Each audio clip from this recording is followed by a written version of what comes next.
Every business user of Enpass gets access to the admin console. Through the console, the admin can add users, define password policies, and manage billing. Here, the admin can see and manage all users of the organization. Users can be added individually or in bulk through a CSV file, or the large enterprises can connect Enpass with their Active Directory, which would auto-provision the users. Admin can define policies such as the length and strength of the master password, force where the employees can store their business vaults. Now let's imagine that Emily has joined the organization. The admin activates her Enpass subscription from here. The activation can be done automatically while provisioning user in Active Directory. An auto-generated email will be sent to Emily confirming her license activation. Now, Emily starts her Enpass on her device and clicks on the business section.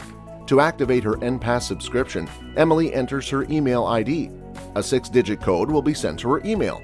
She enters the code. And done! Emily's subscription provided by Acme Business has been activated now, and all the policies defined by the admin in the console have been enforced. As per the policy, Emily has to first connect Enpass with her OneDrive account. On clicking Connect to OneDrive, Enpass launches the default browser to establish a connection with Emily's OneDrive account. Now Enpass is connected with Emily's OneDrive account of the organization. To create her first vault, she needs to set a master password. Here, we can see that Enpass is enforcing the user to conform to the master password requirements in terms of minimum length and strength. Any password that doesn't match the policy is not accepted. You see, Enpass is smart enough to determine that passwords which have dates or keyboard patterns are weak, even though this one is 15 characters long and is still not acceptable. Once her vault is created with a strong password, she is ready to use Enpass. Here she can set a few quick settings like activate Windows Hello to unlock Enpass using biometrics and install browser extensions. The amazing aspect of using Enpass is the ease with which you can create, share, and open vaults directly from the OneDrive SharePoint. To create a new vault, Emily clicks on Add New Vault. She sets the password for this vault, and done! The new vault has been created. Let's see where the vault is being created on Emily's OneDrive account. There! The vault looks just like any other folder or file on OneDrive. This is so very simple. Now, Emily wants to share a vault with her colleague Frank. There is nothing new that she has to learn. She will follow the same steps she's been doing to share any document with her colleagues in the organization. From the default OneDrive interface, Emily clicks on the Share button next to the vault. She chooses Frank as the recipient to whom this vault will be shared, and then click Send. Done!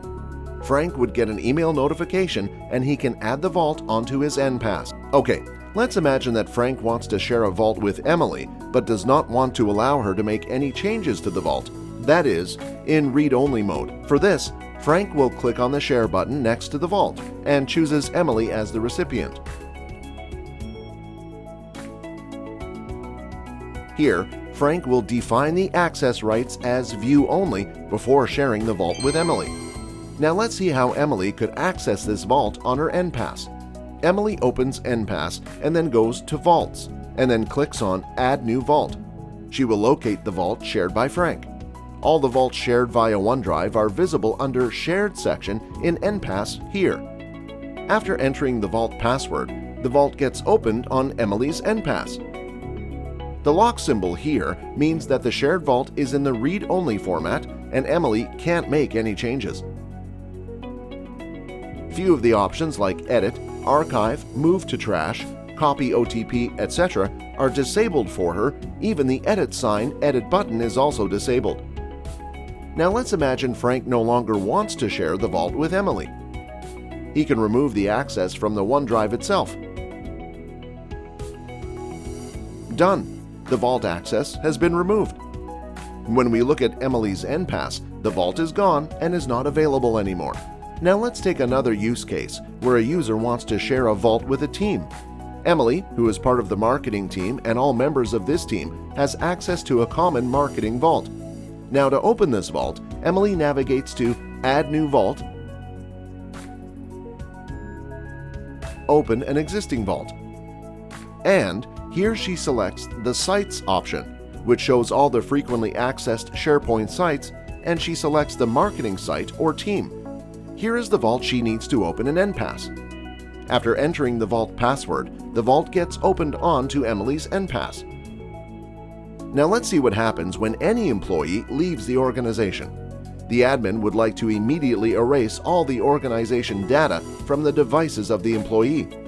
As soon as the admin removes her from the Active Directory or manually deactivates her Enpass license from the admin console, the next time when Emily unlocks her Enpass and Enpass connects with OneDrive, all the data will be immediately deleted from Emily's Enpass client. However, the data still remains on OneDrive and will be accessible to the organization.